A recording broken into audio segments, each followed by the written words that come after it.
नमस्कार. प्रतिध्वनी यूट्यूब चॅनलच्या स्पष्ट आणि परखड कार्यक्रमात मी अविनाश पाठक, मुख्य संपादक प्रतिध्वनी, सर्व प्रेक्षकांचे हार्दिक स्वागत करीत आहे.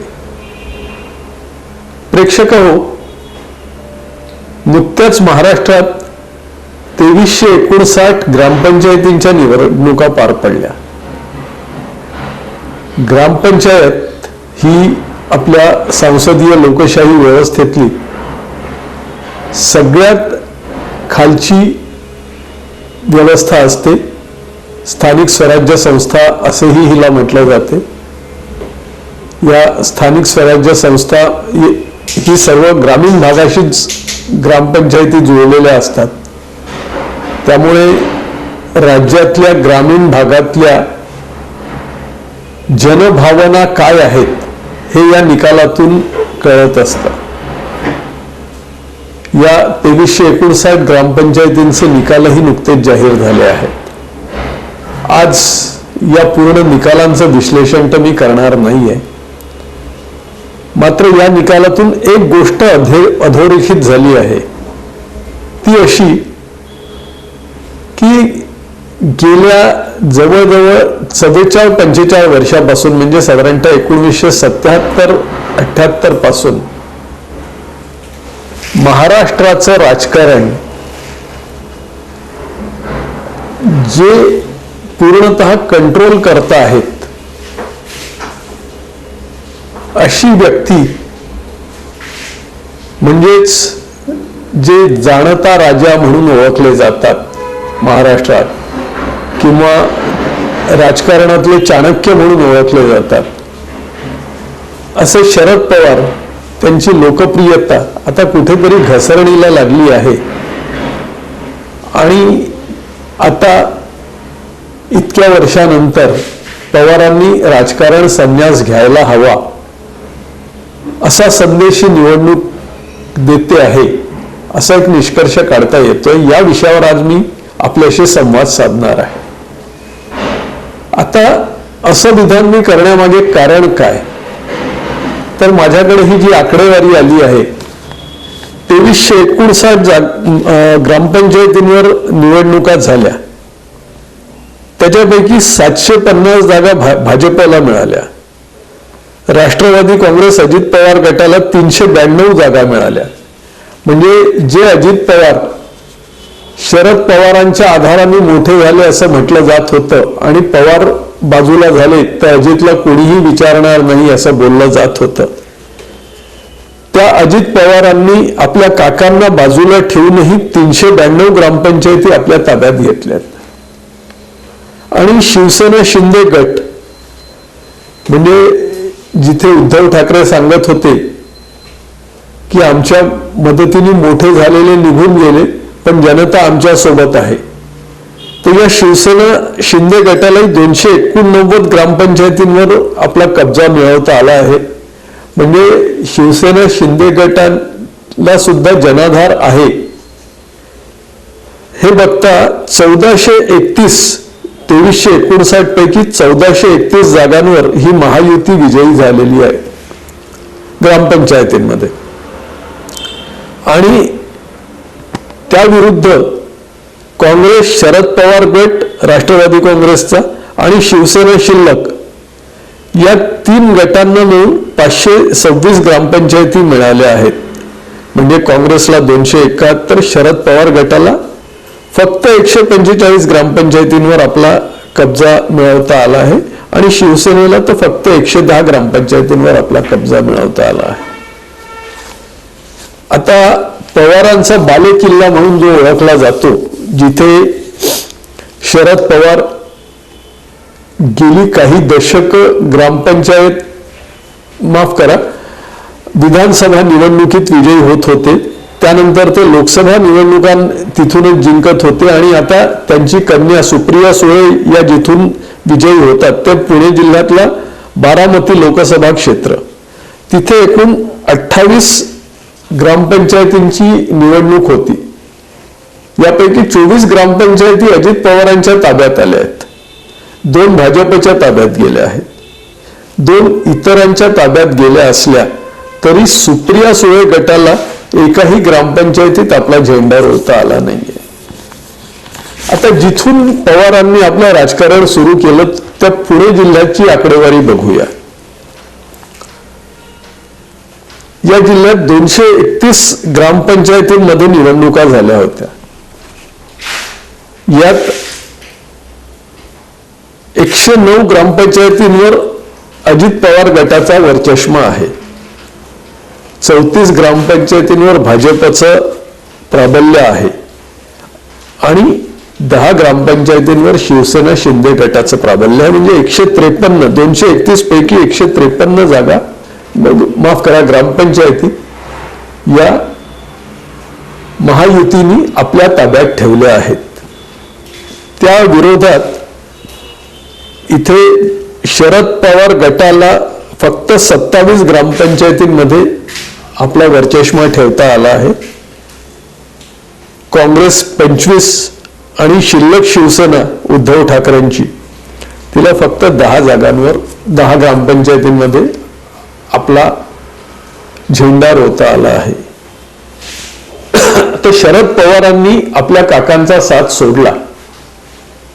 त्यावेळी शरद पवारांचे नातू रोहित पवार ते मात्र आजोबांचाच हात धरून राहिले. रोहित पवार कर्जत जामखेड मधून आमदार म्हणून निवडून आले आहेत. मिळालेल्या माहितीनुसार तिथेही रोहित पवार गटाला सगळ्यांना पराभवच पाहावा लागला आहे. तिथे राम शिंदे गट जो आहे तिथले त्या जिल्ह्यातले दुसरे आमदार त्यांची सरशी झाल्याची माहिती आहे. तर ही सगळी आकडेवारी पाहिली तर जे शरद पवार 1977-78 पासून ज्या महाराष्ट्राचं राजकारण पूर्णतः कंट्रोल करतात असं बोललं जात होतं, जे शरद पवार काँग्रेसला धोबी पछाड देऊन वसंतदादा पाटलांसारख्या तगड्या नेत्याला आडवा पाडून महाराष्ट्राचे मुख्यमंत्री झाले होते वयाच्या 37व्या वर्षी, ज्या शरद पवारांनी देशाचा पंतप्रधान व्हायचं म्हणून नरसिंहरावांना ललकारलं होतं आणि ज्या शरद पवारांनी पंतप्रधान व्हायचं म्हणून सोनिया गांधींविरुद्ध बंड करून स्वतःचा स्वतंत्र राष्ट्रवादी काँग्रेस हा पक्ष स्थापन केला होता आणि त्यानंतरही महाराष्ट्रात फक्त शरद पवारच नाही किंवा काँग्रेसच नाही तर इतर कोणत्याही पक्षात काय कसं हे ठरवणारे शरद पवार असतात असं बोललं जायचं. म्हणजे इतकी ताकद असणारा हा नेता होता. असं म्हणतात की 2019 मध्ये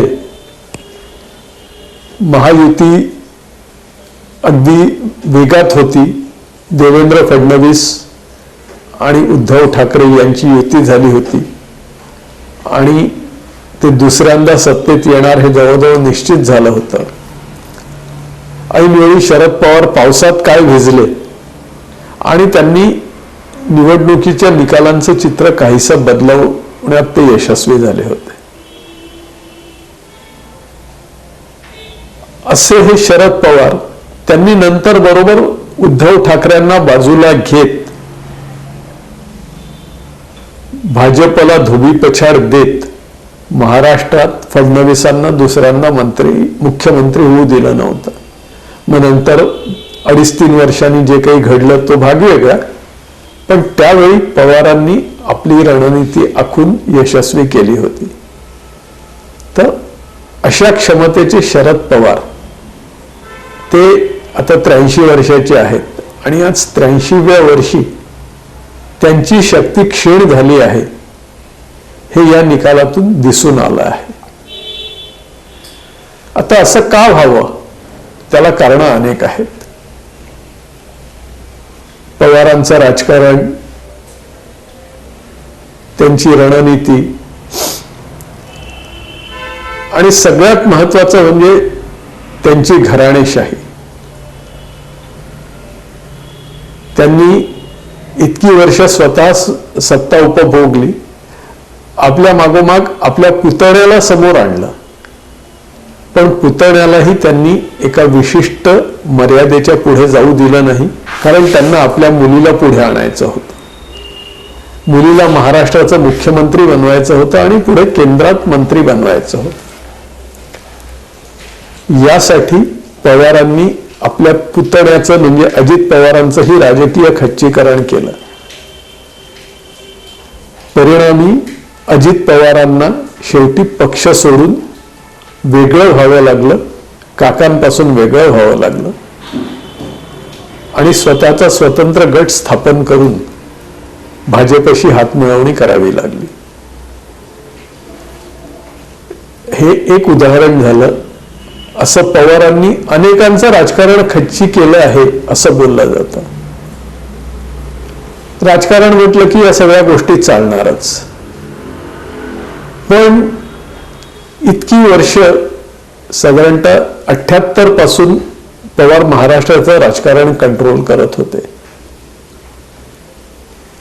आणि त्यात त्यांनी आपल्यानंतर आपल्या मुलीला पुढे आणण्याचं ठरवलं होतं. त्यात मध्ये जे काही त्यांचं सर्व राजकीय पदांवरून मी आता मुक्त होणार आहे, मग नंतर मुलीला त्यांनी पक्षाचं कार्याध्यक्ष केलं. त्यामुळे अजित पवार बरेच दुखावले होते आणि त्यामुळेच अजित पवारांनी बंड केलं. आता त्यावेळी असं बोललं जात होतं की पवारांचा अजूनही करिश्मा कायम आहे आणि अजित पवार हे शेवटी शरद पवारांच्या आधाराने राजकारणात आले, त्यांच्याच आधाराने मोठे झाले. पवारांचा पाठिंबा नसला तर अजित पवार काहीही करू शकणार नाहीत हे बोललं जात होतं. पण अजित पवारांनी या पहिल्या लिटमस टेस्टला तरी हे सगळ्या राजकीय विश्लेषकांचं, विशेषतः महाराष्ट्राच्या माध्यमांवरही एका विशेष गटावर शरद पवारांचा प्रचंड प्रभाव आहे, त्या माध्यमातले सगळे पत्रकार हेच म्हणत होते की शरद पवारांच्या पाठिंब्याशिवाय अजित पवार भविष्यात पुढे जाऊ शकणार नाही.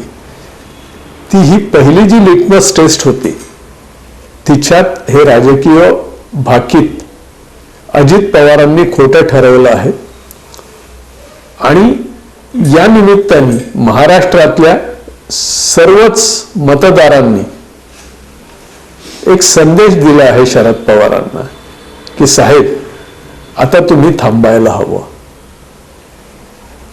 शरद पवारांचं जरी असं म्हटलं की त्यांचा पक्ष एक 3.5-4 जिल्ह्यांचा पक्ष आहे, तरी पूर्ण महाराष्ट्रभर ठिकठिकाणी शरद पवारांनी आपली माणसं पेरून ठेवली आहेत. जसं यवतमाळात मनोहर नाईक होते, इकडे जळगावात सुरेशदादा जैन होते, नाशकात छगन भुजबळ होते, नागपुरात अनिल देशमुख होते. असे ठिकठिकाणी त्यांनी माणसं पेरून ठेवले होते. कोल्हापुरात हसन मुश्रीफ होते. आता बरेचसे त्यांच्यापासून दूर गेले आहेत. त्यांच्याजवळ आमदार आणि खासदारही फार थोडे उरले आहेत. आणि जरी म्हटलं जात होतं की निवडून आल्यावर आमदार खासदार दूर गेले तरी जनता माझ्यासोबत आहे, तर ती जनताही आता पवारांसोबत नाही, हे या निकालातून कुठेतरी अधोरेखित होतं आहे. त्यामुळेच आता ही वेळ आहे की पवारांनी सन्मानाने राजकारण संन्यास घ्यावा, राजकारणातून निवृत्त व्हावं, मार्गदर्शक म्हणून काम करावं आणि त्यांची मुलगी सुप्रिया सुळे यांचं स्वतःचं कर्तृत्व असेल तर त्या कर्तृत्वावर त्या पुढे जातीलही, होतील, त्याही केंद्रात मंत्री होतील, महाराष्ट्राच्या पहिल्या महिला मुख्यमंत्री होतील. पण त्या वडिलांच्या आधाराने नको, स्वबळावर त्यांना पुढे जाऊ द्यावं. तोवर शरद पवारांनी सन्मानाने राजकारण संन्यास घ्यावा, हा महाराष्ट्रातल्या जनतेने कुठेतरी त्यांना पहिला संदेश दिला आहे. हा निष्कर्ष या निकालातून माझ्या अल्पमतीनुसार मी काढला आहे. हा आपल्याला कितपत पटतो हे आपण ठरवायचं आहे. अर्थात भविष्यात होणाऱ्या विधानसभा निवडणुका, लोकसभा निवडणुका यात महाराष्ट्रातले मतदार त्यांचं मत सांगतीलच. त्यावेळी कदाचित माझा मुद्दा नाकारला जाईल किंवा अधोरेखितही केला जाईल. प्रेक्षक हो, हा व्हिडिओ आपल्याला कसा वाटला ते अवश्य कळवा. आपल्याला आवडला असेल तर लाईक करा. जर आवडला नसेल तर आपल्या नेमक्या प्रतिक्रियाही कळवा. आणि आपल्याला आवडला असल्यास इतरांना शेअर करा. आपण प्रतिध्वनी यूट्यूब चॅनल सबस्क्राईब केलं असेलच, नसल्यास जरूर करा आणि इतरांनाही सबस्क्राईब करायला सांगा. नमस्कार.